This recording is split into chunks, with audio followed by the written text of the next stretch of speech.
سلطان صلاح الدین ایوبیز، وہ شخص جس نے پلوار سے زیادہ اخلاق سے دل جیتے اور جسے دشمن بھی عزت کی نگاہ سے دیکھتے تھے۔ تاریخ اسلام میں کچھ نام ایسے ہیں جو صرف جنگجو نہیں ہوتے بلکہ کردار، عدل، صبر اور ایمان کی زندہ تصویر ہوتے ہیں۔ انہی میں ایک عظیم نام ہے سلطان صلاح الدین ایوبی رحمۃ اللہ علیہ، وہ شخص جس نے تلوار سے زیادہ اخلاق سے دل جیتے اور جسے دشمن بھی عزت کی نگاہ سے دیکھتے تھے۔ پیدائش اور ابتدائی زندگی۔ صلاح الدین ایوبی رحمۃ اللہ علیہ کی پیدائش 1137 عیسوی میں عراق کے شہر تقریب میں ہوئی۔ آپ کا اصل نام یوسف بن ایوب تھا۔ آپ ایک کرد خاندان سے تعلق رکھتے تھے۔ آپ کے والد نجم الدین ایوب اور چچا اسد الدین شیر کو عظیم سپہ سالار تھے۔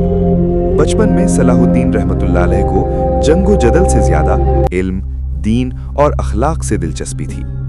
مصر کا سفر اور عروج۔ جب صلیبی طاقتیں مسلم دنیا کو کمزور کر رہی تھیں، اس وقت صلاح الدین رحمۃ اللہ علیہ اپنے چچا شیر کوہ کے ساتھ مصر پہنچے۔ چچا کی وفات کے بعد صلاح الدین ایوبی رحمۃ اللہ علیہ کو مصر کا وزیر مقرر کیا۔ یورپ کا عظیم سپہ سالار رچرڈ شیردل صلاح الدین ایوبی کا دشمن تھا، مگر اس کا بھی احترام کرتا تھا۔ جب رچرڈ بیمار ہوا تو صلاح الدین نے اپنا ذاتی طبیب بھیجا۔ یہی وجہ ہے کہ آج بھی مغرب میں صلاح الدین ایوبی کو ایک نوبل واریر کہا جاتا ہے۔ سادگی اور وفات۔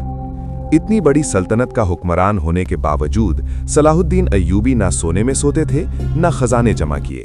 جب اگر ویڈیو اچھی لگی ہو آپ کا انتقال ہوا تو لائک کریں، آپ کے پاس صرف شیئر چند کریں سکے تھے۔ ایک عظیم اور سلطان، چینل کو سبسکرائب لیکن کریں۔ انتہائی